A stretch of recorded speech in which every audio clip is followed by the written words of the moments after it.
pues empezamos un poco también en resonancia, que ayer nos faltó decir, la profe mencionaba como que no teníamos tiempo para mirar cuáles eran esas cosas que cada uno y uno de nosotros está haciendo para acercarnos a esa ecología profunda o para, digamos, hacer nuestro aporte, nuestra contribución a detener el deterioro ambiental o a la construcción de paz o a los diferentes procesos humanos que están entrelazados con nuestro entorno. Pues entonces nosotras habíamos pensado en una actividad en la que todas y todos nosotros pudiéramos pensarnos y descubrir cuáles son esas transiciones mínimas, por mínimas que sean, que están sucediendo en nosotros y que están sucediendo de nosotros hacia nuestro entorno. Entonces el taller pues va a estar instalado durante los días del seminario para que ustedes tengan tiempo de reflexionar sobre estas preguntas, para que pues para que sea pausada su intervención. Mañana tendremos un espacio de socialización en la tarde sobre las 3 preguntas que planteamos allí. Entonces la primera pregunta que planteamos es ¿cuáles son nuestras transiciones? Que resuena un poco con la pregunta que nos hacía Hilda ayer, y es ¿qué es lo que estamos haciendo cada uno de nosotros? Si es que, por mínima que sea la acción, si estoy queriendo dejar de comer menos carne porque empecé a preocuparme por cuál es mi impacto con el sacrificio animal, o si me di cuenta, no, es que yo consumo mucho plástico y pues necesito repensarme cuál es mi relación con la producción de plástico, porque es que es cojo un icopor que va a durar 5.000 años y yo no estoy consciente que lo usé solo 5 minutos o 20 minutos. Pero no solamente tiene que ver con ese tipo de acciones puntuales, sino con acciones también que reflejen cómo transformo mi comportamiento hacia los demás, cómo me doy cuenta de las fragilidades de los demás, cómo abordo las diferencias que tengo con los demás. Digamos, allí hay un par de definiciones o unos textos que creemos pueden ser de ayuda para formarnos esta reflexión. Entonces, ¿cuál es la transición? ¿Qué pienso que estoy cambiando? ¿Qué pienso que en lo que me estoy haciendo consciente? ¿Que me he dado cuenta que deseo transformar? Esa sería la primera pregunta. La segunda pregunta es ¿cómo defino yo esto como transición? O sea, ¿cómo defino yo la transición? ¿Qué implica para mí transitar? ¿Qué implica para mí ese cambio que estoy pensándome que hago? Pueden definirlo con una palabra. Entonces puede ser un verbo, puede ser un sustantivo, lo que ustedes crean que para ustedes significa la transición, que es transitar. Y la última, la de abajo, mejor dicho, la primera de cuáles son las transiciones son las hojitas del árbol, la parte verde, la definición iría en el tronco, y la tercera pregunta, que serían las raíces, tiene que ver con el origen de esa transición. ¿Qué originó esta transición? ¿Qué me inspiró? ¿Quién me inspiró a hacer este cambio? ¿Por qué llegué a la conclusión de que debo cambiar, de que debo moverme de ese lugar? Voy a leer para hacer menos carretuda y hablar lo que ya acordamos con los compañeros. La definición es cortita que planteamos allí. En las transiciones nos enfocamos en los cambios relacionados con el rol individual, colectivo y masificado de las personas en el relacionamiento con el entorno intersubjetivo, incluyendo la percepción de sí misma, en su relación social y ambiental, y que se orientan hacia la construcción de una cultura de paz. Entonces también queríamos como acotarlo un poco, a enfocarlo en cómo todos estos cambios también contribuyen a la construcción de una nueva cultura, una cultura de paz, no solamente entre seres humanos, sino entre todos los seres que habitamos. Y también estas transiciones ocurren a través de las relaciones de intercambio en el mercado, como el consumo y la producción, de participación política y ciudadana, y de prácticas culturales tradicionales o adoptadas. Estas relaciones son parte de formas culturales que se configuran como causas y consecuencias de los conflictos, y las acciones de transformación de dichas relaciones pueden denominarse transiciones. Es decir, no nos estamos enfocando exclusivamente a lo ambiental, sino que creemos que todo está interrelacionado y todo tiene, o sea, mi cambio en actitud frente a las personas necesariamente tiene una una consecuencia material también. Son 3 tipos de transiciones en las que nosotros identificamos.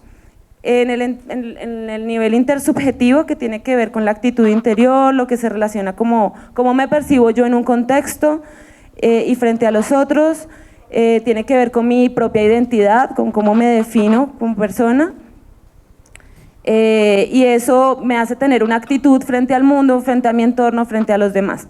En el nivel social, que tiene que ver con las relaciones, ya como cómo yo expreso esa actitud hacia afuera, es mi conducta, la mirada interseccional hacia los demás, es decir, cómo yo logro captar las diferencias que tengo con los demás y cómo las abordo, y es decir, la sensibilidad hacia la otredad y cómo expreso esa actitud hacia afuera.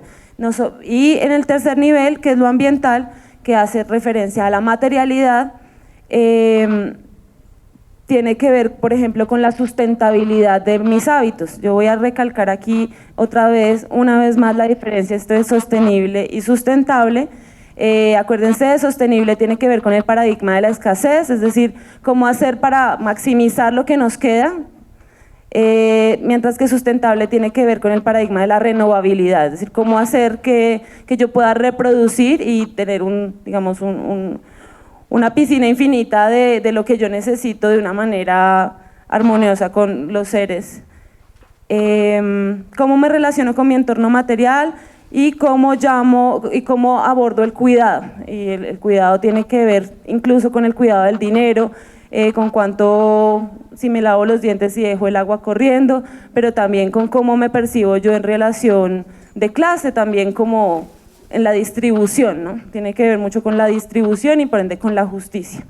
Entonces, igual los invito a que se acerquen a mí o a mis compañeros Alexandra vendrá más tarde y podemos orientarles más sobre qué pueden hacer allí, y mañana en la tarde pues nos volveremos a encontrar para discutir sobre estas transiciones. Sí, bueno, la parte práctica, perdón. Vamos a tener unas fichas para que ustedes las peguen en el arbolito. Ahí va a ver las instrucciones. Las hojitas, que son unos triángulos verdes, son para la parte de arriba, de cuáles son las transiciones. Unos rectangulitos, unas cositas como largas, serían las raíces, es decir, para la parte de abajo. Y unas fichas blancas son para ahorita voy a poner un ejemplo para que ustedes se orienten y sea más fácil. Gracias. Gracias, Soledad. Bueno, me imagino que los tránsitos no son solo en torno al ambiente, en torno a la alimentación o al consumo, sino también, por ejemplo, frente a la paz, frente a nuestro ejercicio social y político. Por ejemplo, ayer reflexionábamos sobre el atentado que hizo el ELN a la policía, y me imagino que eso nos pone en tránsitos también a otros de cómo nos vemos frente a la paz, o cómo vemos ahora lo que sería responder violencia con más violencia, o sea, cómo nos la estamos pensando. Eso, por ejemplo, sería mi tránsito. Bien, mi nombre es Diana Gómez, soy profesora de la maestría desde hace un añito. Y pues he sido también defensora de derechos humanos. En ese quehacer pues he conocido algunos escenarios de procesos de defensa territorial, y hemos querido con el equipo organizador del evento entonces habilitar un escenario donde dialoguemos también con ese tipo de experiencias. Como ustedes vieron, nuestro evento se llama Transiciones a Mundos Posibles, pensar la paz en clave de transformaciones culturales, y esa noción de paz cada vez tiene que ser más integral, es decir, la maestría le apuesta a una noción de la paz positiva, pero no en el término del bien y el mal, sino la positividad hecha realidad, hecha acción, es decir, lo que hemos venido hablando como es construir paz. La paz negativa sería la ausencia de guerra, la paz positiva, todas las acciones que venimos haciendo en nuestros territorios y en nuestras organizaciones para que realmente se construya cimientos sólidos de paz.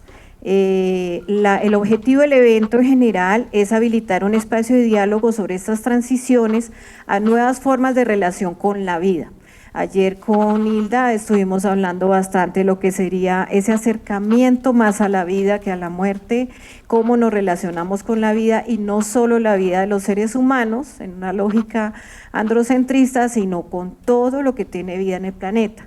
Y creo que eso coincide bastante con las búsquedas que venimos haciendo en varios territorios, desde lo ancestral y desde la recuperación de memoria. Queremos también reflexionar sobre transformaciones culturales necesarias que requiere la construcción de paz desde estas apuestas colectivas y desde estas apuestas territoriales.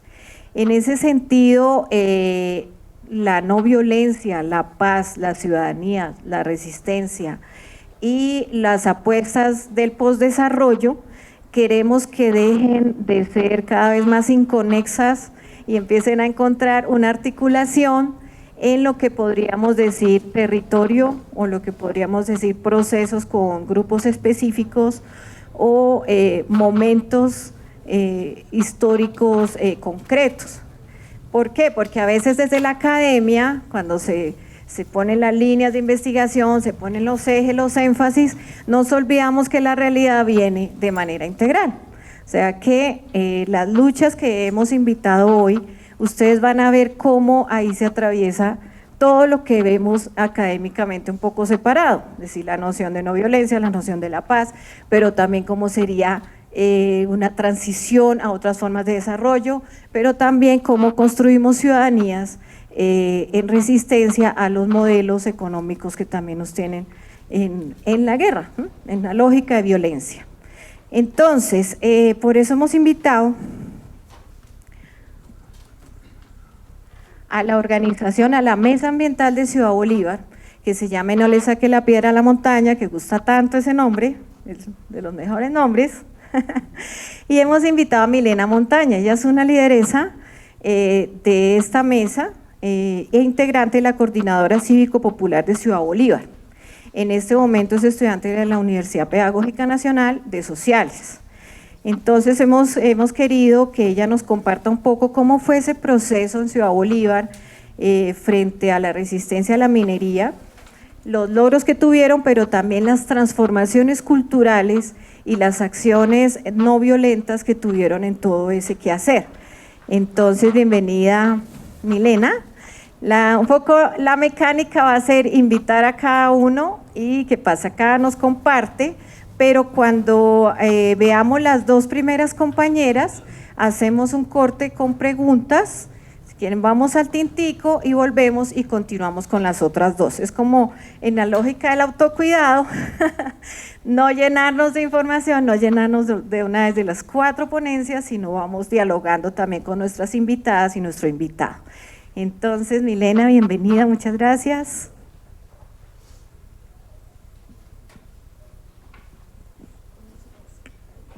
¿Se quiere sentar?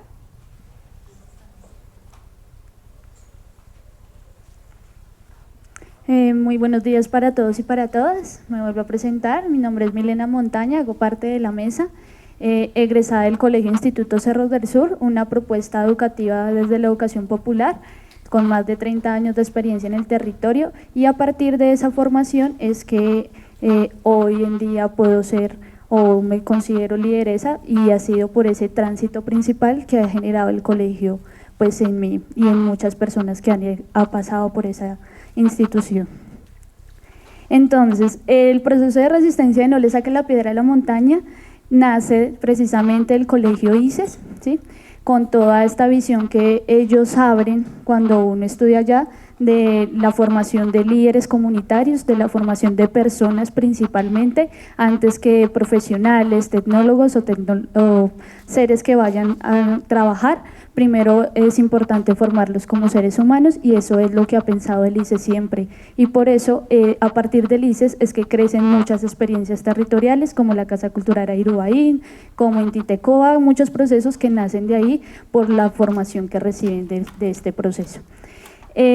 Nacemos del ICES porque estábamos muy cerca a un polígono de explotación minera, que era el polígono de explotación de Canteras Unidas La Esmeralda, que era algo que conversábamos ahorita con los compañeros que van a hacer las ponencias ahorita, que la gran minería, la minería a gran escala, lo que ha buscado, como ya no puede ser tan grande o los títulos ya no se les concede tan grande, volverse minería mediana, ¿cierto? Entonces lo que hacen es dividirse los títulos y estar en un mismo territorio bajo nombres distintos, pero la persona o los propietarios son unas solas personas, ¿cierto? Eso era lo que pasaba con Canteras Unidas La Esmeralda.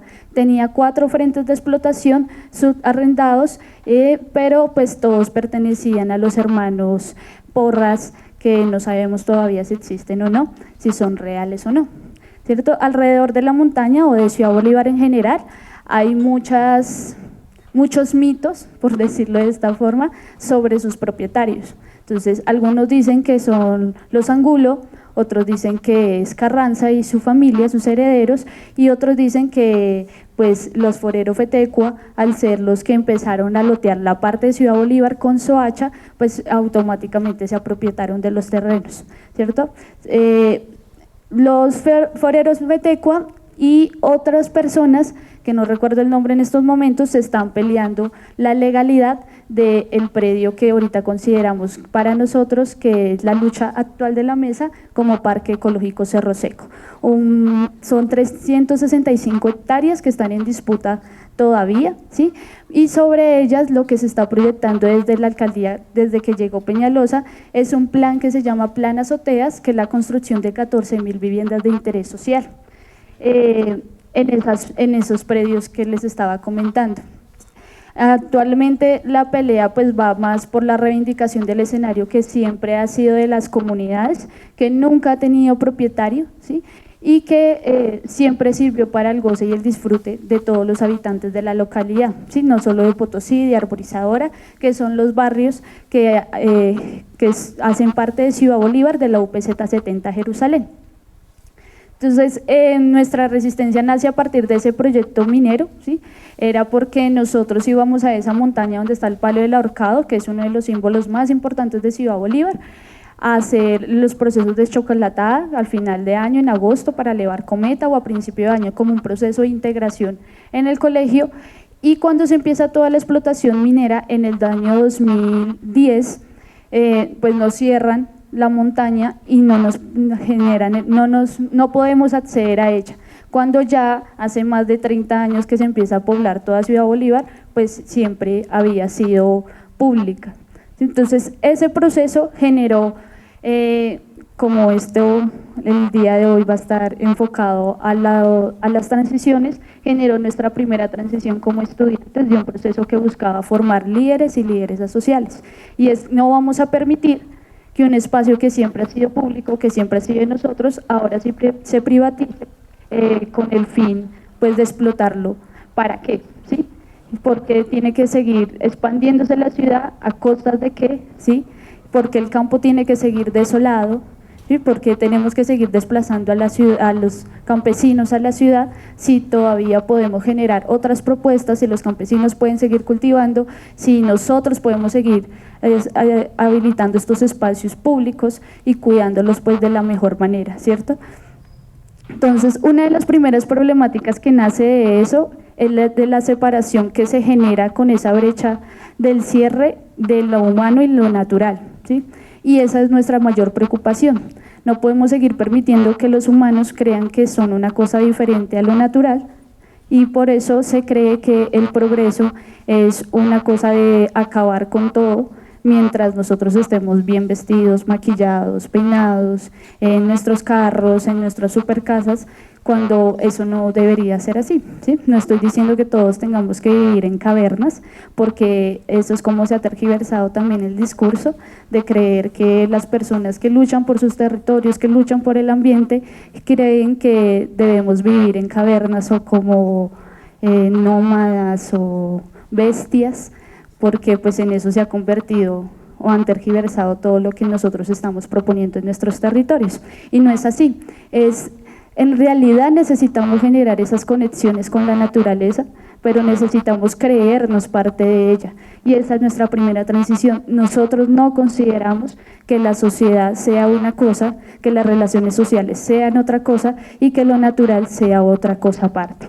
Cuando uno aprende a conectarse con la naturaleza, entiende que su relación con el otro es distinto, porque lo entiende como un ser, pero no el otro humano, sino el otro vivo, ¿sí? El otro que también tiene derechos, el otro que también existe y que necesita que nosotros contribuyamos a su existencia, ¿sí? Uno puede contribuir a la existencia del otro con sus saberes, ¿sí?, del ser humano, pero puede contribuir a la existencia de la naturaleza desde esas cosas mínimas que hablaba la compañera que estaba explicando la metodología, de cerrar la llave a tiempo, de dejar los cargadores desconectados mientras no los vamos a utilizar, de estar pendiente de la planta que sembró la mamá afuera, ¿sí? Son cosas mínimas que generan en nosotros otra forma de entendernos con la naturaleza y entendernos como seres humanos, que es nuestra principal lucha desde que empezamos con la mesa ambiental. En la mesa ambiental está conformada principalmente por profesores, trabajadores sociales y bacteriólogos. Entonces, nuestro fuerte es el campo pedagógico, ¿sí? Entonces, todas nuestras acciones van dirigidas a eso.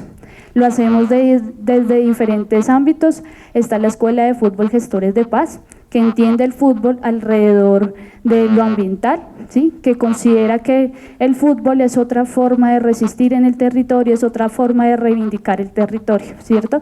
Pero en el fútbol comercial, ¿sí?, donde el jugador hace parte de la mercancía que hay que vender y que hay que trasladar, ¿sí?, y que entre más se evalúe, pues muchísimo mejor porque más va a tener dinero, sino del fútbol que de verdad construye paz también, ¿cierto?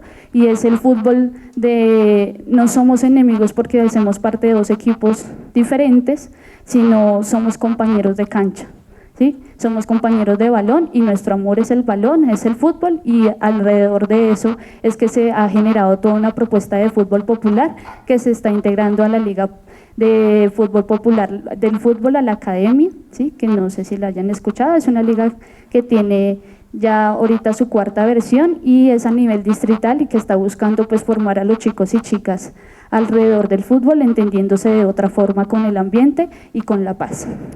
Está Gestores de Paz, que es un proceso con niños y niñas enfocados al tema de la paz, ¿sí?, pero de entender su territorio y la lucha por el territorio como una paz material y efectiva, ¿sí?, no como la paz abstracta que nos proponen todos, y es que la paz la entendemos como el fin del conflicto armado y no es real, ¿cierto?, sino que el fin del conflicto armado hace parte de esos procesos reales de paz, pero los procesos reales de paz se dan también por la vida digna en los territorios, por la educación, por la eliminación de la pobreza y la analfabetización, ¿cierto?, que son cosas reales que se deben ejercer en un proceso de paz.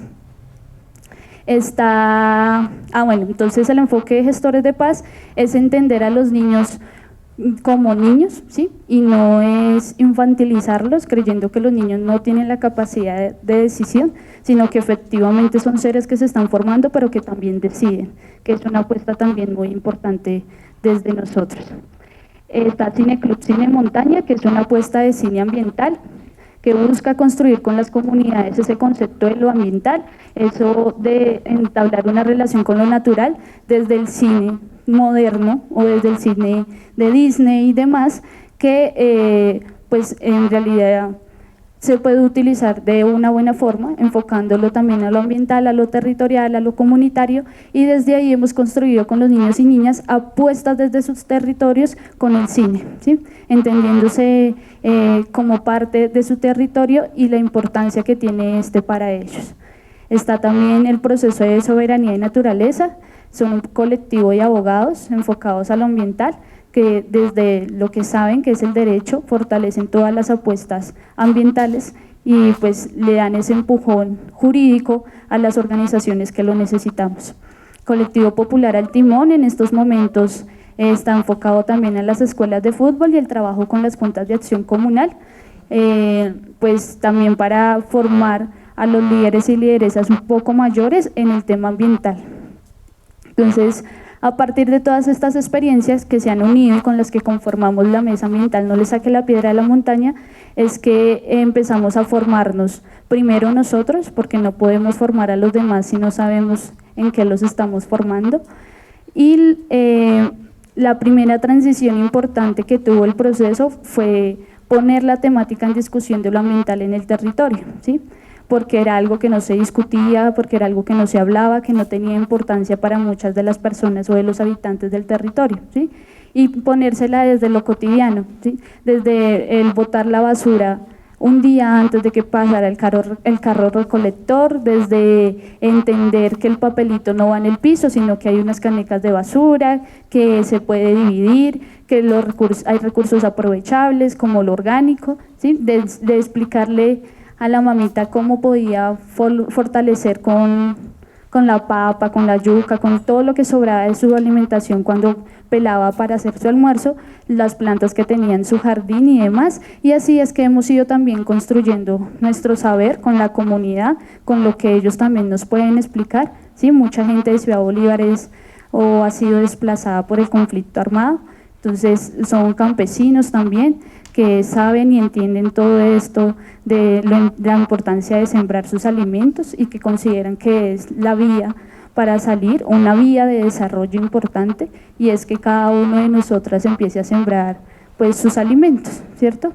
Eso hace parte también de otro cambio, otra transición, y es que así sea la aromática la que sembremos, pues ya estamos ayudando, contribuyendo a generar otras alternativas, a pensarnos de otras maneras.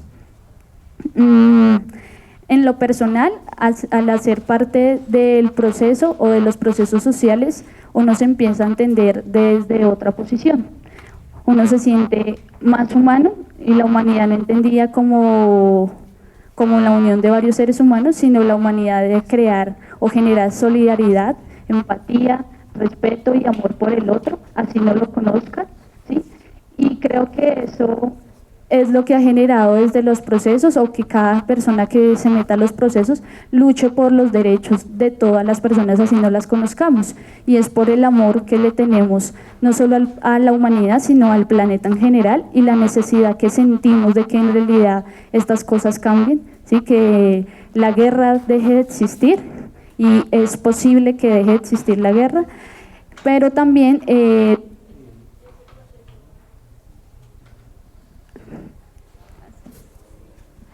hola. De que la gente también se concientice alrededor de estas problemáticas, ¿sí? De que con su voto también contribuyen, ¿sí? Con el voto o no voto también contribuyen a que todas estas problemáticas se agudicen o no, ¿sí? Y que es algo que sí debemos seguir entendiendo. El problema en Colombia ha sido que las personas adultas en su mayoría han apoyado un modelo que vienen conociendo desde hace mucho tiempo por miedo al cambio, me imaginaría yo, y uno dice, oiga, pero ¿por qué esa falta de humanidad de esas personas que no piensan y no se solidarizan con sus hijos, con sus nietos, ¿sí? Con el futuro que viene en este país, y no se atreven a cambiar, ¿sí? Y es también un llamado a que nosotros hacemos desde este proceso. Nosotros estamos tratando de resistir este último año al gobierno de Peñalosa para que no se empiece con la construcción de las viviendas en lo que consideramos el Parque Ecológico Cerro Seco, ¿sí? Y estamos buscando la alternativa de que llegue a la alcaldía una persona con la que podamos entablar una negociación, con la que podamos entablar unas mesas de discusión que nos favorezcan para poder fortalecer el proyecto y para que entre al POT y pueda declararse como parque ecológico. La importancia de esta montaña no es solo cultural y social, no es solo porque nosotros hayamos habitado allá, sino tiene una importancia ecosistémica que desde que llegó Peñalosa no ha sido reconocida. Actualmente estamos en los procesos de investigación sobre la flora, la fauna, todo el ecosistema en general, y cómo eso ha contribuido a lo social. Nosotros habitamos en un lugar conocido por un ecosistema subxerofítico, ¿sí? Que es un ecosistema de alta montaña, es un ecosistema de desierto semiseco, ¿sí? Y donde crece plantas y arbustos bajos, animales que pueden vivir en pastizales y demás, ¿sí? No es un peladero, porque todas las personas que van a Ciudad Bolívar y no conocen el ecosistema, pues como no ven los grandes árboles y los venados, como dice Peñalosa, pues creen que nosotros vivimos en un peladero y que la montaña no tiene importancia ambientalmente, ¿sí? ¿sí? Nosotros hemos venido investigando desde hace 3 años y hemos entendido la importancia de ese ecosistema, no solo para nosotros, sino para el páramo de Sumapaz, que es el mayor proveedor de agua en el mundo, ¿cierto?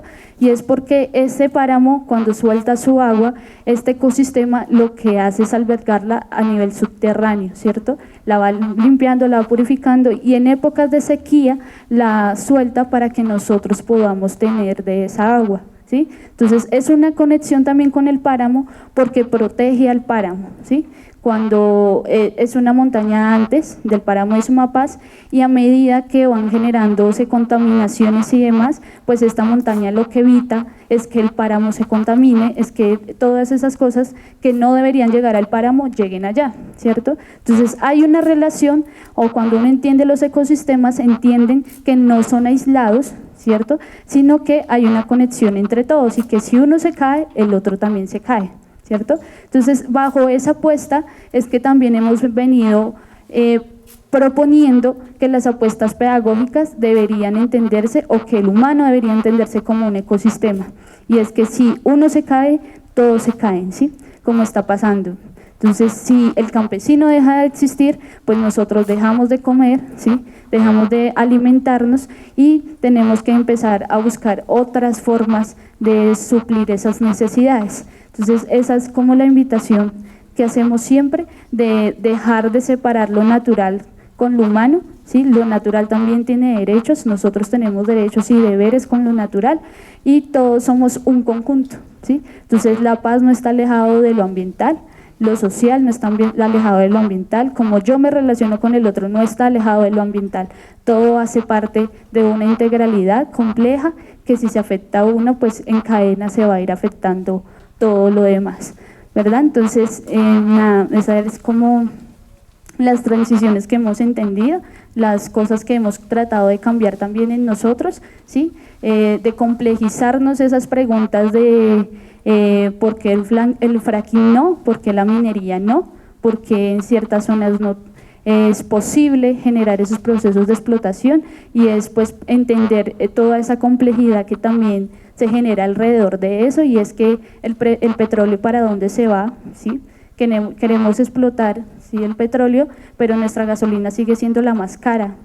Entonces, ¿para qué queremos seguir explotando si la gasolina sigue en un precio elevadísimo? ¿O por qué tenemos que seguir pagando 2.300 en el Transmilenio si supuestamente de aquí también se están sacando hidrocarburos, ¿sí? Es complejizar también todo ese tipo de cosas, es entender que podemos satisfacer las necesidades alimenticias de los colombianos y no deberíamos seguir trayendo comida del Ecuador, como viene la mayor parte de la comida de nuestro país, que no estamos consumiendo productos colombianos, sino productos ecuatorianos, algunas veces chilenos, argentinos, cuando nosotros tenemos la capacidad y somos uno de los países más diversos en el mundo para suplirnos estas necesidades. Entonces, es entender que esas relaciones de poder también se materializan en esas dinámicas cotidianas de vida y cómo nosotros desde la huerta, desde el sembrar la hierbabuena, la manzanilla y demás, logramos crear otras relaciones que den paso a futuro a que esas relaciones de poder se tengan que romper. Y ya, los invito en febrero, sale la sistematización desde la Uniminuto de la Mesa Local Ambiental para que lean el libro, ya a mediados de febrero estará la publicación. Gracias.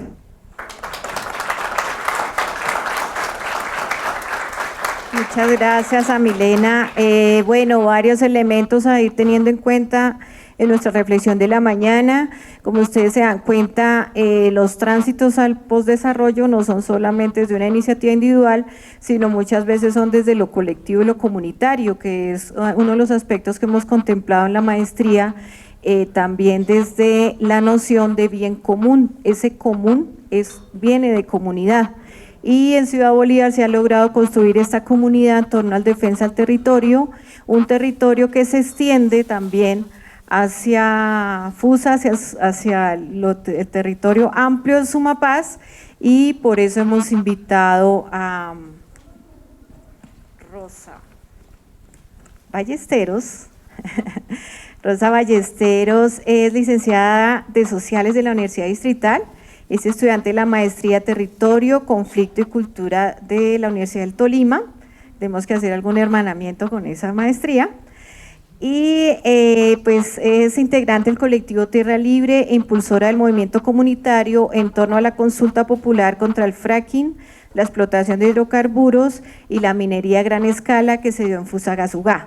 Entonces también la invitamos para que nos cuente cómo fue esa experiencia, cómo fue la construcción un poco colectiva, lo que llamaríamos una construcción desde abajo de lo que fue esta defensa de territorio. Bueno, muy buenos días para todas y todos. Primero pues agradecer la invitación pues a esta presentación, agradecerle a la maestra Diana por invitarnos. Siempre es placentero poder compartir la experiencia y generar pues estos diálogos, intercambios con otras organizaciones, es bastante enriquecedor. Como ya me precedieron, mi nombre es Rosa Ballesteros, yo hago parte de una organización social que se llama Tierra Libre. Nosotros llevamos trabajando aproximadamente hace unos 15 años en la región del Sumapaz, la provincia del Sumapaz, que se ubica al suroccidente saliendo por la autopista sur de Bogotá, ¿no? La ciudad inmediata es Fusagasugá, vengo directamente desde allá. Entonces, pues la idea es contar un poco la experiencia de la consulta popular realizada en esta ciudad el pasado 21 de octubre del 2018. ¿Podemos pasar? Pues ya lo indicaron, los propósitos de este intercambio es un poco socializar la experiencia y poder en el marco de este seminario identificar algunas transiciones o transformaciones socioculturales y imaginarios en el marco de la organización comunitaria. ¿Cómo surge la propuesta de la consulta popular? Fusagasugá y la provincia del Sumapaz tiene latente una amenaza extractivista. Ustedes saben, desde los gobiernos de Álvaro Uribe, un poco la matriz extractivista se profundiza como propuesta de desarrollo económico para el país, y en ese orden... Más nerviosa. Y en ese orden, pues la provincia del Sumapaz adjudica unos bloques petroleros, ¿cierto? Esto en el marco de la ronda Colombia del año 2010 más o menos. Son bloques petroleros en toda la provincia, en sus 10 municipios, Fusagasugá, que es la capital de la provincia, Pasca, ¿cierto?, cuyo mayor territorio es territorio del páramo del Sumapaz, Tibacuy, Silvania, Pandi, Cabrera, Venecia, sí, absolutamente los 10 municipios de la provincia tienen adjudicados bloques petroleros. Para el caso de la ciudad que nos compete, Fusagasugá, está el bloque COR 33, COR 4, BM69, que era un bloque específico de explotación de fracking y diversos proyectos también de explotación minera. Desde allí las organizaciones sociales y comunitarias veníamos impulsando el tema de la consulta popular. Finalmente la consulta pues fue avalada, ¿cierto? Y se da como fecha el 21 de octubre, ¿sí?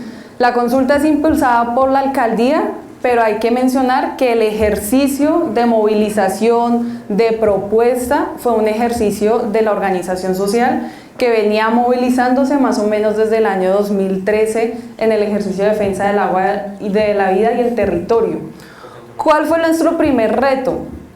Construir una identidad propia, porque la propuesta de la alcaldía inicialmente fue aglutinar pues todas las ejercicios, ¿cierto?, que fueran a hacer campaña para la consulta popular en un solo comité ambiental, y que ese comité ambiental tuviera una identidad propia que sería la identidad de la alcaldía, ¿sí? Esto es bastante complejo porque hay que mencionarles, Fusagasugá tiene unos 114.000, 120.000 habitantes, sería la ciudad con la consulta popular más grande que se haya hecho en el país.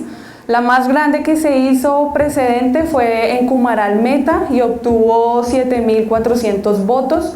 Fusagasugá, para ganar la consulta, necesitaba más de 35.000 votos, ¿sí? Entonces era un gran reto. De allí finalmente se constituyeron diversos comités ambientales. Nosotros como Organización Social Tierra Libre decidimos constituir un comité ambiental abierto, comunitario, democrático, porque creíamos pues que la campaña, más allá de hacerla a los sectores políticos y partidos, debía hacerla era la gente, ¿sí? En este ejercicio necesitábamos más de 35.000 votos. ¿Qué hicimos? Convocamos acueductos comunitarios, juntas de acción comunal, distritos de riego, asociaciones campesinas, viveristas, ¿sí? Y formamos un comité autónomo, le llamábamos en ese momento un comité autónomo y comunitario, que es el comité Fusunga, Comité Ambiental Fusunga. De allí empezamos en la construcción pues, de una identidad propia, ubicamos unos elementos, el primero, el principal, el páramo, ¿cierto? Fusagasugá no tiene territorio de páramo, pero su ecosistema sí es un ecosistema amortiguador del páramo. Nosotros nos encontramos a menos de 1 hora del páramo del Sumapaz. La columna vertebral de la provincia es el río Sumapaz que nace en el páramo y nosotros, por ejemplo, nuestra principal fuente de abastecimiento de agua es el río Cuja, que también nace en el páramo, ¿sí? Entonces, uno, identificar nuestros símbolos, ¿cierto? El principal, el páramo del Sumapaz, ¿cierto? Que además surte de agua a más del 20% de la población colombiana. Entonces decíamos, la consulta popular en Fusagasugá no es de los fusagasugueños, es de los colombianos, ¿sí? 2, por ejemplo, animales como el que se encuentra allí, el oso perezoso. Nuestros ecosistemas en Fusagasugá gozan de esta fauna, ¿cierto? Y que es una fauna que se ha visto amenazada por proyectos extractivistas. Específicamente esa fotografía, por ejemplo, que recorrió el municipio, es una fotografía en un ecosistema muy importante que es el Cerro Pico de Plata de Fusagasugá y que hoy día se encuentra amenazado por un proyecto minero y el cual pues tuvo una afectación. Se hizo una quema del cerro, ¿cierto? Un poco para despejar el territorio para el proyecto minero y hubo un desplazamiento pues de osos perezosos y de allí la foto. Entonces eso empezamos, ¿no? A construir una identidad, a construir nuestras narrativas, ¿cierto? Por ejemplo, en nuestro comité, entonces la narrativa empieza a ser distinta a la narrativa que se podría construir pues desde los otros comités, cada comité construyó la suya. Nosotros, pues desde nuestro ejercicio comunitario empezamos a hacer esto y nuestro eslogan entonces fue suma vida, suma agua, suma paz, ¿sí? Y decíamos, la vida, el agua y la naturaleza son fundamentales en la construcción de paz. No hay paz, la naturaleza es profundamente política y por tanto la naturaleza hace parte de la construcción de paz. Incluso una lideresa, digamos, salía en las movilizaciones y su propuesta era hagamos un acuerdo de paz con la naturaleza, ¿sí? La pregunta era esta: ¿está usted de acuerdo, sí o no, que en el municipio de Fusagasugá se realicen actividades de exploración, perforación, producción de hidrocarburos, fracking y minería a gran escala? A esa pregunta, más adelante lo veremos, pues el municipio evidentemente dijo que no. Siguiente. Lo que les comentaba del tema de la narrativa propia, que era la vida, la paz, el agua, el páramo y todo eso frente a un modelo de muerte que para nosotros se refleja pues en la política extractivista del país. Siguiente. La campaña propia, pues como es una campaña comunitaria, nosotros empezamos en Plata a hacer campaña con carteles hechos a mano. Lo primero que hicimos fue tomarnos el Festival de la Rumba Criolla en Fusagasugá. En ese festival se elige la reina de la rumba criolla. Tomamos entonces fotografías a las reinas, a los grupos de danza, sacamos los carteles, ¿sí? Y empezamos a informar. Porque valga mencionar que el tiempo de campaña fue menos de un mes, ¿sí? Entonces era conseguir 35.000 votos en un mes. Nosotros decíamos, esto es una cosa abismal, ¿sí? Además, las consultas populares que se han realizado son principalmente rurales. La población de Fusagasugá es mayoritariamente urbana y evidentemente el nivel de conciencia ambiental es distinto entre el área rural y el área urbana, ¿sí? Los campesinos nos decían, nosotros ya estamos concientizados, a nosotros no nos hagan campaña en la ciudad, ¿sí? Y pues ese fue el ejercicio que empezamos a hacer. Siguiente. Empezamos con una acción masiva de sensibilización y pedagogía, como convocamos diferentes sectores, nos dividíamos los territorios, las veredas, corregimientos, barrios, comunas, y hicimos todo tipo de campañas, reuniones familiares, reuniones barriales, veredales, puerta a puerta, tienda a tienda, llenar el municipio de carteles. Eso es muy importante porque lo visual era sentirnos en campaña, ¿sí? O sea, si en campaña política tenemos el municipio lleno de propaganda política de 1001 candidatos, que ahí sí la ley pues de contaminación visual y demás no se hace efectiva, nosotros decíamos, nosotros también estamos en campaña, pero es en campaña por la naturaleza, por la vida, pues que el municipio se sienta en campaña. Entonces ese ejercicio lo hicimos, llenar de carteles el municipio, estar en las emisoras a diario, promover las cuñas radiales, promover los ringtones, etcétera. En los taxis todo el mundo tenía los volanticos para dárselos a los pasajeros, ¿sí? Siguiente, entonces hizo un ejercicio masivo de sensibilización y pedagogía. Eso es muy importante porque más adelante lo veremos en las conclusiones. Este escenario nos permitió generar un ejercicio político de sensibilización y concienciación de la población, de una manera que no lo habíamos imaginado. Nosotros siempre pensamos en la escuela barrial o veredal, ¿cierto? Pero aquí hicimos un ejercicio pedagógico abierto, masivo. Aquí creo que es un escenario en el que creemos la población llegó a elevar pues sus niveles de conciencia ambiental y política de manera muy importante. El ejercicio en los colegios fue también muy importante, ¿cierto? Se hizo una sensibilización con estudiantes, entonces el papel del estudiante era concienciar a su familia, a sus padres de familia, llevarlos a la votación. Muchos colegios se hicieron integrantes de algo que promovía también otro comité, que era la consulta popular infantil, y en algunas instituciones educativas pues se desarrolló este ejercicio con la colaboración de las maestras y maestros, fue muy importante. Siguiente. Realizamos también algo muy importante, el tema del manejo de las redes. Nosotros no lo habíamos contemplado, pero otros compañeros de otra consulta popular en Ibagué nos dijeron tienen que mover las redes. Con el apoyo de ellos hicimos pues una twitteratón y cómo no, miren la importancia de esto que nos sirve para nosotros como movimientos y organizaciones sociales. Este día 1 de octubre fuimos tendencia en Twitter y ese día 1 de octubre entonces se sacó nota de prensa en El Tiempo, en Semana y en El Espectador, solo por haber sido tendencia en Twitter. Entonces uno dice, hombre, sí, el manejo de las redes y los medios de comunicación para organizaciones y movimientos sociales o para luchas tan amplias como estas, pues resulta ser fundamental. Siguiente. Otra característica que tuvimos fue pues el papel de la mujer en nuestro comité o en el ejercicio que realizamos.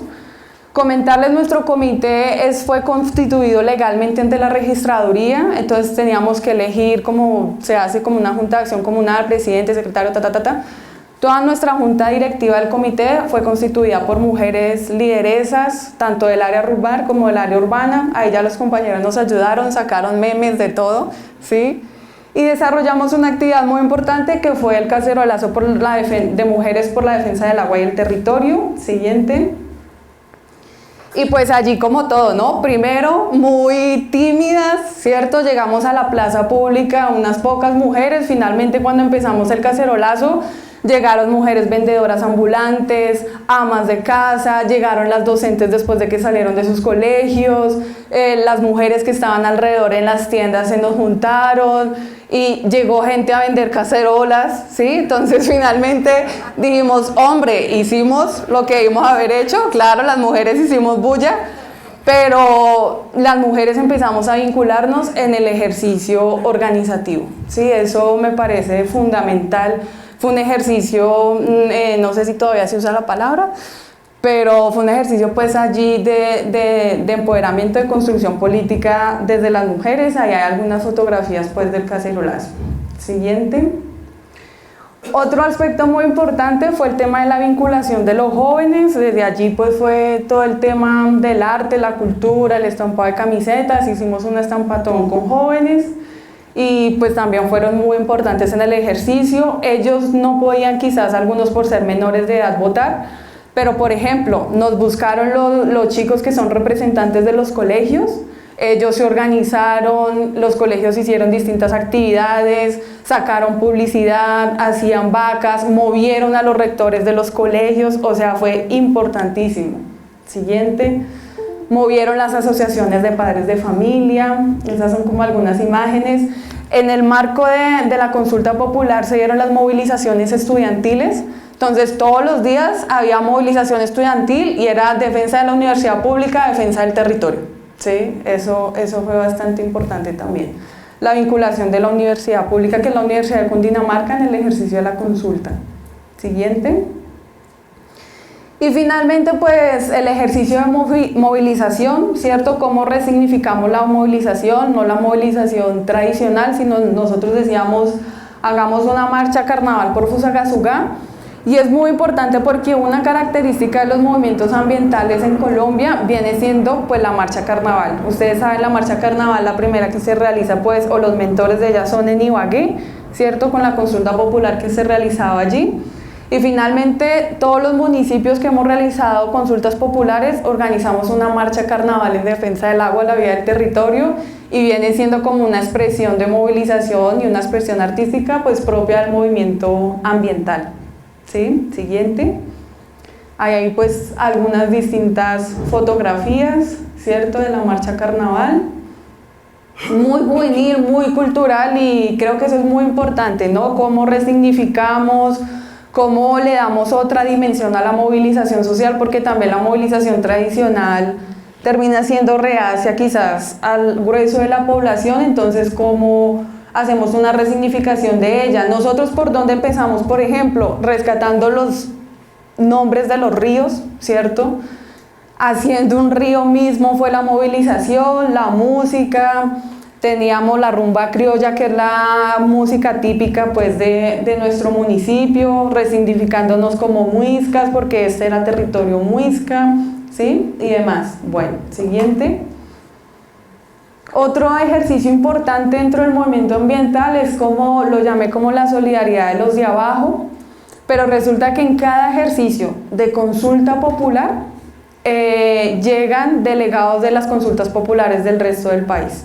Entonces, por ejemplo, nosotros tuvimos cerca de 40 delegados de Ibagué, tuvimos 20 delegados de Cajamarca, tuvimos compañeros de Cali, llegaron gente de Medellín, llegó evidentemente gente de Bogotá, llegó gente de la costa atlántica que viene haciendo consulta popular frente al fracking, ¿sí? Es decir, esta lucha ambiental, aparte de todo, viene generando pues esta solidaridad de los de abajo, pero viene generando redes de articulación nacional, cuyo objetivo es la política minero-energética del país, ¿sí? O sea, es concebir que en realidad la estrategia económica del país se viene enfocando es en profundizar el extractivismo, y pues que eso trae unas consecuencias absolutamente graves tanto para el ambiente como para las poblaciones, ¿sí?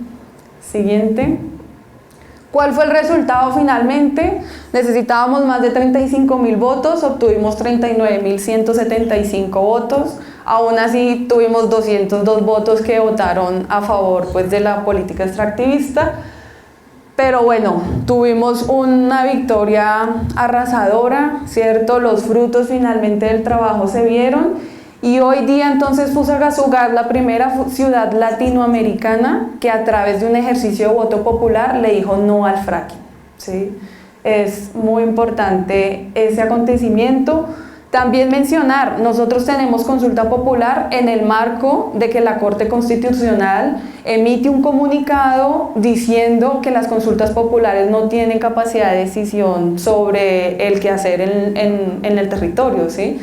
Ese comunicado se emite una semana antes de nosotros efectuar la consulta. Por la radio, por la televisión municipal, por todos los medios empezó a decir, no, pues ya no votemos, no sirve de nada la consulta, no sé qué. Nosotros insistimos, empezamos otra vez el trabajo puerta a puerta, si hay que votar, si sirve, por favor salga, ¿sí? Y finalmente pues lo que nosotros defendemos es eso, ¿no? O sea, los municipios sí tenemos jurisdicción sobre los usos del suelo y subsuelo, ¿sí? Eso está avalado por el Consejo de Estado, que el Consejo de Estado determinó que los municipios sí tienen capacidad de decisión sobre los usos del suelo y que la consulta popular es un mecanismo de participación ciudadana que permite eso, ¿no? Que permite preguntarle a la población en realidad cuál quiere que sea el curso de los usos del suelo dentro de su municipio. Eso es muy importante, ¿no? O sea, dos cosas muy importantes pues en la coyuntura actual en este cambio de gobierno. Uno, la defensa de los mecanismos de participación ciudadana, o sea, es evidente que hay un interés del gobierno nacional de desmantelar las consultas populares como mecanismo de participación ciudadana, ¿sí? Entonces, la consulta popular de Fusagasugá se da en ese marco, y dos, hay un interés pues de profundizar la política extractivista, ¿no? Que evidentemente los municipios no podamos hacer frente a ello, ¿sí? Siguiente. Frente a las conclusiones, ya haciendo un poco más las reflexiones frente al motivo de la presentación. Uno, hacer conciencia del territorio como espacio de vida. Espacio de vida porque nos permite la reproducción material, ¿cierto? Pero también espacio de vida porque es el espacio de nuestra vida cultural, ¿sí? O sea, nuestro primer referente, el páramo, los cerros, el agua, ¿sí? Es decir, ese espacio de vida material, pero también ese espacio de vida cultural porque los seres humanos somos sujetos culturales, ¿sí? La naturaleza, ¿cierto? El agua, la naturaleza como una bandera sin partido, ¿sí? Es una reivindicación como en los términos que los ponía mi compañera precedente, humanos, ¿sí? Entonces aquí la gente decía, no, es que aquí no es el partido tal, aquí, porque evidentemente las disputas partidistas se dieron. Entonces decíamos, no, esto es una bandera sin partido, es el agua y es la vida, ¿sí? Un motivo de sensibilización, politización y movilización importante, eso, la protección, el cuidado, el resguardo de la vida. Ya la gente se asumía como protectora de la vida, ¿sí? Eso es llegar a otro nivel de conciencia, ¿sí? Un aglutinador intergeneracional, la naturaleza. Entonces era impresionante ver los niños haciendo campaña, ver a los niños en la movilización, ¿cierto? Ver a los niños diciendo, bueno, papá, hay que salir a votar, papá, es el agua, no nos podemos quedar sin ella, ¿sí? Entonces creo que eso es importante en la naturaleza como un agente politizador de cualquier edad, ¿no?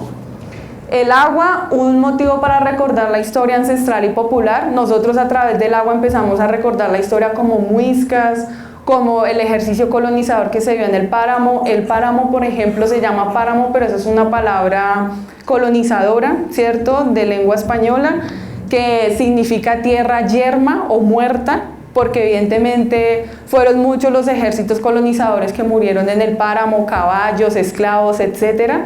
Pero en realidad los muiscas lo llamaban algo así como Gilca, ¿cierto? No recuerdo la precisión del nombre, pero traducía centro de equilibrio cósmico, ¿sí? O sea, para los españoles, tierra muerta, yerma. Para los muiscas, centro de equilibrio cósmico, ¿sí? Porque evidentemente es el centro de la vida, es donde se produce el agua. Y nosotros tenemos el más grande del mundo, que es el páramo del Sumapaz, ¿cierto? Y de allí pues también seguimos recordando más historia, ¿no? O sea, el Sumapaz, todo lo que tuvo la lucha de los agrarios, ¿cierto? Entonces decíamos, bueno, primero fueron los conflictos por colonización, luego los conflictos por la tierra, las luchas por los agrarios, el papel de Gaitán, el papel de Juan de la Cruz Varela, ¿cierto? Y bueno, ahora nos vienen con esta otra tercera oleada de colonización, las luchas por el extractivismo, ¿sí? Entonces, para todo eso nos sirvió la consulta y la defensa del agua, para recordar la historia.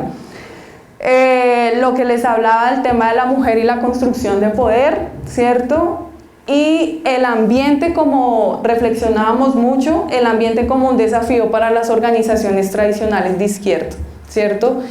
Y eso en términos organizativos y políticos, ¿sí? Porque claro, el ambiente, el agua, la vida, la naturaleza, todo esto no hace parte de las reivindicaciones tradicionales, ¿cierto?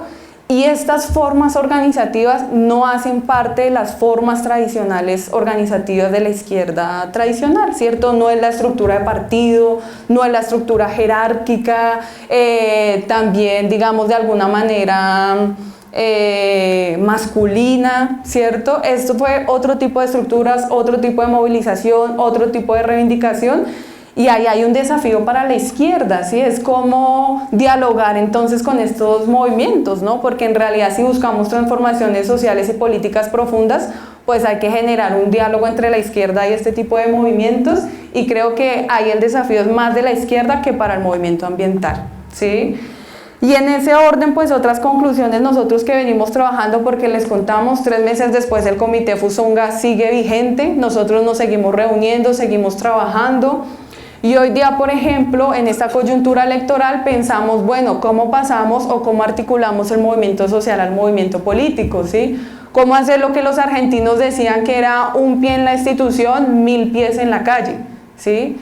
Y en ese proceso estamos. Entonces, por ejemplo, hoy día en Fusunga estamos en la discusión, nosotros no somos solamente un movimiento ambiental, somos un movimiento ambiental y político. Hoy día nos estamos organizando para una candidatura propia al Consejo de Fusagasugá que defienda estos postulados ambientales, articulada con candidaturas a juntas de acción comunal, articulada a candidaturas a ediles, tanto en el área urbana como rural. ¿Sí? Y nosotros decimos, bueno, tenemos que dar ese paso de movimiento social también a movimiento político, ¿sí? Y finalmente, pues hacer esa reflexión de la paz, ¿no? O sea, la paz pasa por este tipo de reivindicaciones, ¿sí? No puede ser la paz simplemente el silenciamiento de las armas, sino que la paz es cómo vivimos en condiciones de buen vivir, de dignidad, y eso pasa por un respeto a las comunidades y a sus territorios, y sobre todo a su capacidad de decisión y participación dentro de las decisiones de Estado, ¿sí? O sea, no se puede permitir este tipo de ejercicios sin antes tener una participación activa y decisoria de las comunidades que habitan en ellos, ¿sí? Eso es como todo. Siguiente. Muchísimas gracias y gracias por su atención y demás.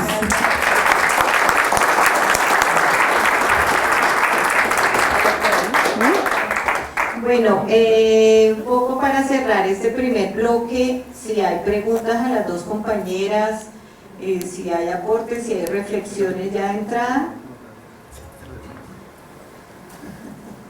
Entonces, invitemos a Milenita aquí al frente.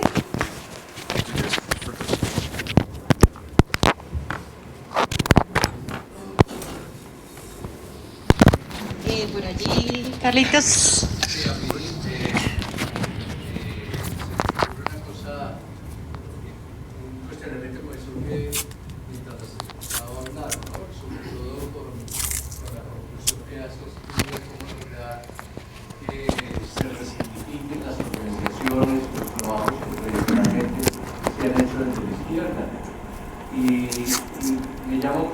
Que conservar se vuelva una estrategia de izquierda.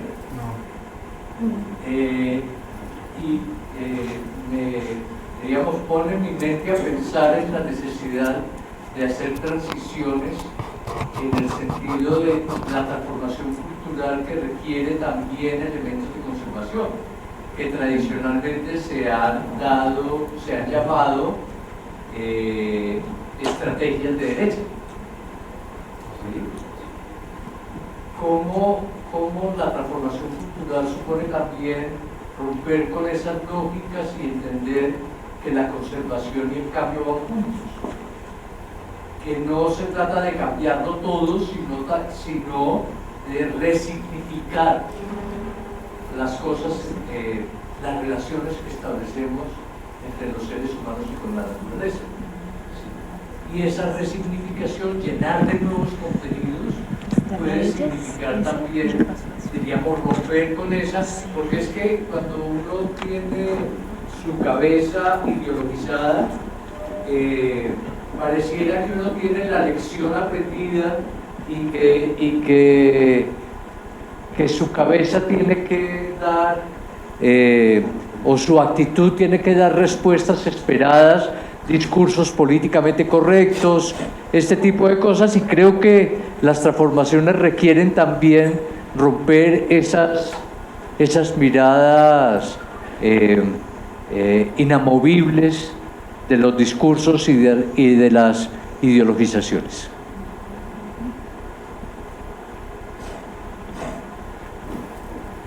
Deberías hablar con el micrófono para con este mejor, es que este está muy chico. Bueno,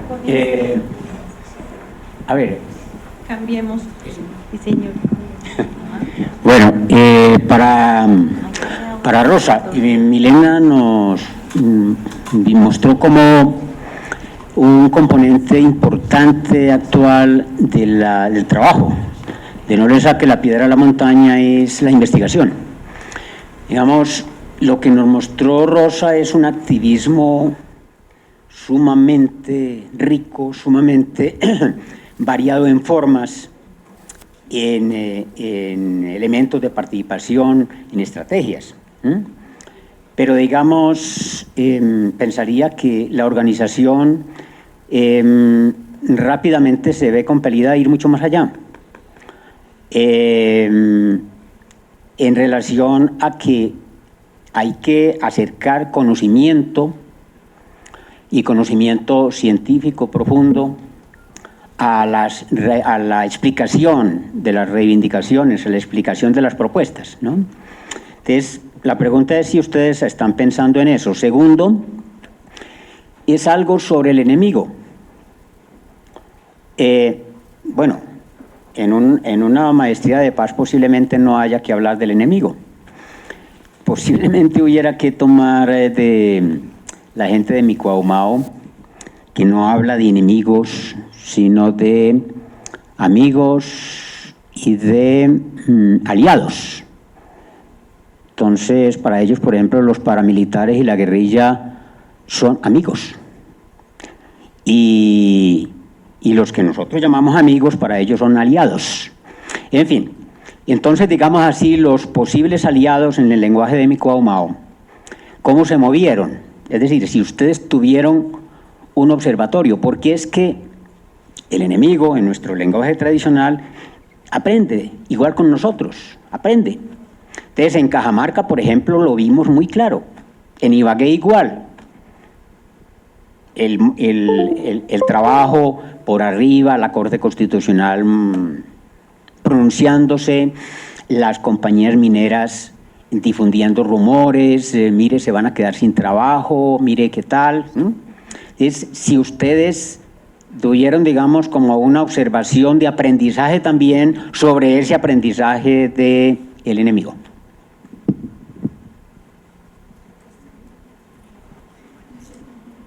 ¿Alguna otra? Entonces, bueno, estas dos y... Gracias. Bueno, pues felicidades, de veras un trabajo impresionante, porque sí, yo veo, por ejemplo, en la parte del activismo, un activismo radial, sí se abarcaron varias áreas.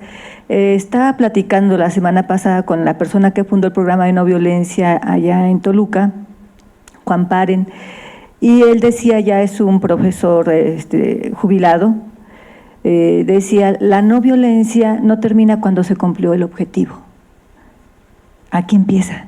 Sí, entonces, ustedes movieron muchísimas cosas, que no lo dejen morir, que eso que movieron, que tenga una continuidad, ya tocaron corazones, ya tocaron puertas, que siga adelante.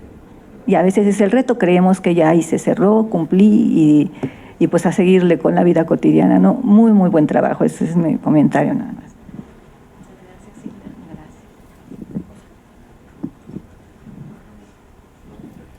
Pues unos comentarios. Ojalá estas intervenciones de nuestras dos jóvenes compañeras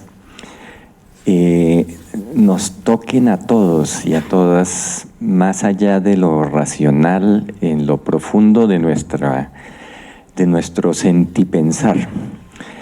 A mí me da mucha alegría escuchar a Milena, porque conocí los orígenes del proyecto del ICES en Ciudad Bolívar, animado por esa visión de la educación popular.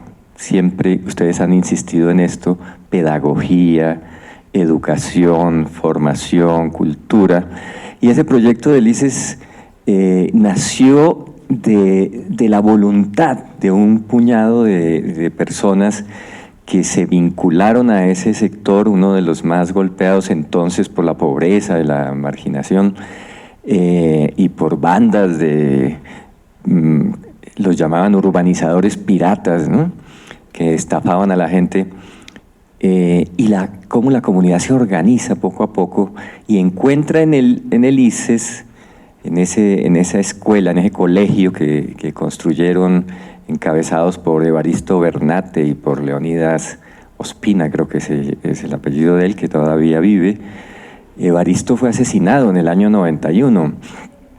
El proyecto nace en el 84, creo, está por cumplir 35 años, y la transformación que esto ha traído es enorme en la construcción de redes sociales comunitarias que han asumido su propio destino y que han llegado a proyectos como el que nos presenta Milena, ¿no? Para nuestros invitados extranjeros, sacar la piedra aquí es un colombianismo que quiere decir hacer enojar, ¿no? Poner furioso a alguien. Y qué coincidencia maravillosa, creo que Milena es de apellido Montaña. O sea que tampoco le saquen la piedra a Milena, pues, ¿no? La hagan enojar, que ella es una activista también lo que están haciendo es muy profundo, una transformación muy profunda. Yo en ambas experiencias veo algo de lo que tratamos aquí en la maestría. Es entender cómo los procesos sociales hacen emerger nuevas formas de vivir. Y creo que eso es lo fundamental, cómo se transforma la visión del vivir, de la vida, y en ambos procesos uno ve que la vida está en el centro, algo que nos decía ayer la profesora Hilda, ¿no? El biocentrismo, ¿no? Antes que el antropocentrismo, el biocentrismo, la vida en el centro. Y en el caso de la consulta popular de FUSA, ellos fueron planteando cosas muy importantes que son parte de un tránsito. Que entendamos, por ejemplo, que como dice Michel Serres, un gran filósofo francés, creo que todavía vive Michel Serres,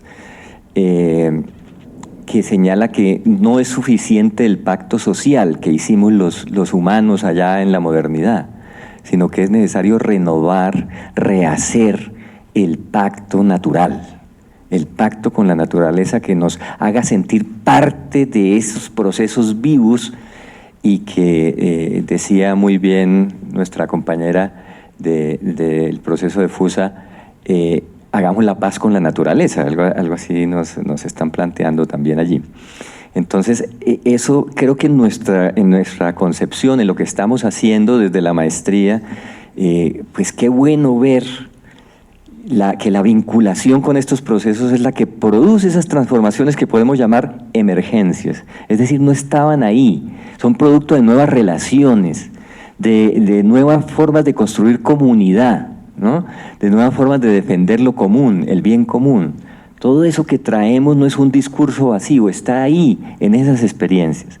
Y termino con esto, ese ejercicio que se ha hecho en ambos casos, pero especialmente en el caso de Fusagasugá, de que la fuerza nos la dan las relaciones que creemos abajo, ¿no? Que hagamos entre nosotros abajo, en lo que podríamos llamar la expresión política de nuestra construcción de red social. Algunos la llamamos, y así lo decimos en la maestría, micropolítica, relaciones micropolíticas, no porque sean chiquiticas, sino porque son la base, el fundamento, las células básicas con las que se construye lo común, la comunidad, y que tienen expresiones con lo que se ha conocido tradicionalmente como la política, la gran política, digamos la macropolítica. Ese arte de relacionar la construcción de fuerza propia y de influir en la macropolítica, es decir, de ir de la micro a la macropolítica y ser capaces a la vez de sostener con la fuerza de abajo los 10 pies, los muchos pies en la calle de los que hablan los argentinos, también mantener ese pie en la institucionalidad, influir en ella, saber participar en esos eventos locales e incluso en eventos nacionales que tendremos que participar de orden de la representación. Yo creo que eso conjuga muy bien todos esos aprendizajes que con ustedes estamos haciendo. Muchas gracias por traernos esto tan bien expresado.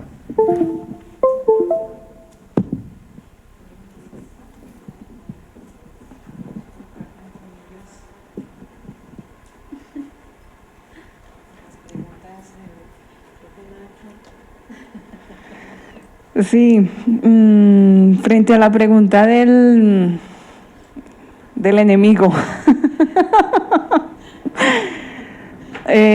No, pues nosotros sí, más que vernos en esa lógica, nos vimos fue en una lógica relacional, ¿cierto? De construcción de redes, de articulaciones, ¿sí? Y que para nosotros esas redes y articulaciones era con las comunidades, las asociaciones, acueductos, juntas y demás, ¿sí? Y decíamos, no, aquí la bandera es la defensa de la vida y el agua, ¿sí?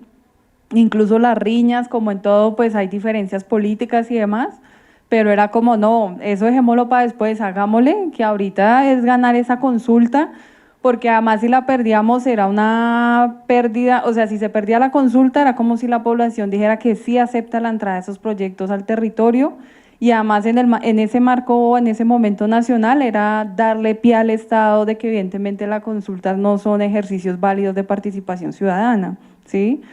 Entonces ahí para nosotros el enemigo era la política extractivista, ¿sí? Y de resto fue construcción de redes, articulaciones, alianzas, pues los que estuvieran interesados en defender la vida, ¿sí? Era como eso.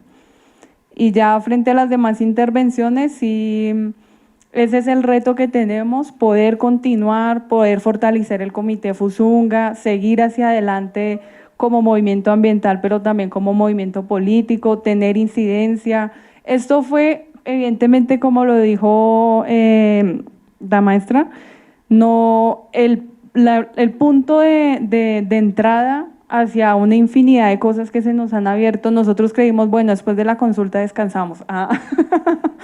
No, después de la consulta, no, que hay que hacer un acuerdo municipal, en el acuerdo teníamos que participar porque se quería pues hacer de otras maneras, está la pequeña minería, están otro tipo de amenazas, ¿cierto? Y la gente en el municipio también pregunta, bueno, la consulta ya fue, ¿y ahora qué? Y yo, no, pues ahora continuar, hay otras amenazas, se vienen elecciones para todos los políticos tradicionales del municipio, que son pues la casta política de Cundinamarca y el Sumapaz, ahora todos son ambientalistas, ¿sí? Todos, ¿sí? Y el ambiente es la primera propuesta política de sus planes, ¿sí? Y nosotros dijimos, no, esperen porque nosotros fuimos los que trabajamos, somos los que nos dimos la pelea, no, hagámosle, esto es movimiento ambiental y político. Y en ese ejercicio, pues, estamos ahora de poder fortalecer un ejercicio con mayor incidencia y con una propuesta más clara. Nosotros queremos incidir en la construcción del plan de ordenamiento territorial del municipio, incidir, sí, con los alcaldes en la construcción del plan de desarrollo, ¿sí? Entonces, lo que hicimos fue, se abrió una puerta de trabajo impresionante, ¿sí? Y sobre el papel de la investigación, sí señor. Nosotros, por ejemplo, como Tierra Libre y con otros líderes, participamos de la construcción del documento argumentativo para la consulta. Ahí tuvimos que hacer investigación sobre el territorio, sobre los ecosistemas, pero también un ejercicio mucho de reconstrucción de memoria con la gente, porque los argumentos son argumentos ambientales, pero también ellos llaman argumentos de patrimonio natural y cultural. Entonces era, bueno, ¿cuáles son los argumentos ambientales y también cuáles son los argumentos culturales? Entonces, hablar con la gente, no, es que ese cerro era un lugar de pagamento, de no sé qué, allí se iba a la procesión de Semana Santa porque los indígenas creían que no sé qué. O sea, empezamos todo un proceso también de reconstrucción de memoria histórica, porque los argumentos eran de esos dos tipos, ambientales y culturales. Bueno, yo en este momento voy a hablar como Milena, frente a lo que voy a decir. Sí, como Milena Montaña. Yo creo, y me voy a meter en la pregunta que te hacen a ti sobre el enemigo, porque es algo que sí se tiene que discutir, ¿sí? y es que a veces creemos que si hablamos de enemigo es porque somos unos guerreristas que queremos matar al otro. Y no está mal entender que hay personas que sí son efectivamente nuestros enemigos, ¿sí? Y no creo que esté mal en el sentido de que esas personas nos hacen daño y un daño consciente, ¿sí? Yo no entiendo a mi enemigo o no lo entendería entre esas 202 votos a todos, porque debieron ser personas también amenazadas por trabajo y demás a votar por el sí, ¿sí? Y uno dice, es más una cosa de amenaza, es más una cosa de conciencia y demás, y él no es mi enemigo, a él es el que tengo que llegar a fortalecer y con el que tengo que empezar a charlar y acercarlo a lo que estamos haciendo. Pero hay personas que sí tienen el conocimiento, que sí tienen el poder y que sí son nuestros enemigos. Y se ha visto en las regiones con los asesinatos a líderes y lideresas sociales, ¿sí? Los asesinatos no han sido fortuitos y no han sido porque sí o porque me caiga mal, sino porque efectivamente son personas que están construyendo en el territorio, son personas que le están apostando a otras cosas, a otras concepciones de vida y que tienen que ser asesinadas para que esos proyectos no avancen, ¿sí? Y esas personas que lo están haciendo son conscientes de lo que están haciendo, por lo tanto sí son los enemigos, ¿sí? ¿Sí? En los enemigos entendido como la persona que tiene el conocimiento, que tiene el poder y que no permite que por otras vías se materialice otras propuestas, ¿sí? Si no hay necesidad de matar al otro, sino es necesario empezar a construir, y yo sí entiendo desde ahí a mi enemigo y lo hago también como una reivindicación a esos líderes y lideresas que han sido asesinados en el país, que este año vamos casi uno por día y que no pueden pasar en cada uno de estos escenarios como si nada, como si no existieran o como si nunca hubiesen existido. Son luchas importantes, fueron personas importantes y lo siguen siendo, y sus ideas tienen que seguir materializadas en cada encuentro, en cada cosa que sintamos, porque también fueron nuestros hermanos, porque también son nuestros colombianos. Y yo escuchaba que ayer habían hablado sobre el atentado a la policía. Son actos dolorosos, sí, todas las muertes por la guerra son dolorosas, pero nuestro sentir también está con esas familias víctimas de esta guerra que han sido desplazadas, que han sido asesinadas, mujeres violadas, torturadas, que también se tienen que reivindicar y que también tienen que doler en el país, ¿sí? El llamado a estos dolores es a que el dolor tiene que dejar de estar institucionalizado, ¿sí? Porque si no pasa lo de la policía, entonces no nos indignamos y no reclamamos la paz, y eso también es indignante, ¿sí? Que nuestro país tenga que seguir reclamando o diciendo sí a la paz después de haber votado no en el plebiscito, ¿sí? Y decir ahora sí, porque ahora fue un atentado contra la policía. No estoy diciendo que esté bien o esté mal, ¿sí? Porque efectivamente no es la forma, ¿sí? Necesitamos la paz y es urgente, pero tiene que empezar a dolernos cada colombiano y colombiana que muere en este país porque piensa y hace cosas distintas. Entonces, en eso sí me quería meter porque no puede pasar por alto pues la situación real del país. Y nada, agradecerles a todos ustedes por escuchar, por compartir, y ojalá pues efectivamente sigamos construyéndonos como personas, como aliados, y recordemos que pues somos muchos y muchas que estamos pensando cosas distintas, que pueden ser sueños pequeños, pero que cuando nos unamos van a ser sueños muy grandes que van a construir este país de manera distinta. Bien, no sé si dejamos para después.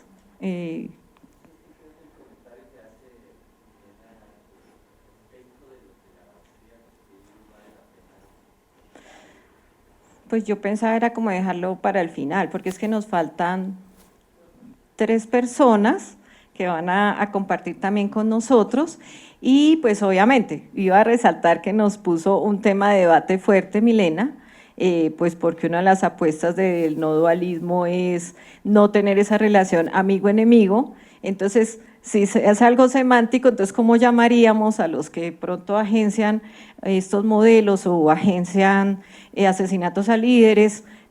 No son enemigos y son enemigos, o qué hacemos, o son contradictores, pero están ahí. Entonces pensaba que fuera precisamente para el final, porque seguramente sur de Bolívar y de lo que va a trabajar Javier Omar con nosotros, también salgan otras miradas. Entonces yo te propondría dejarlo para el final, ¿ok?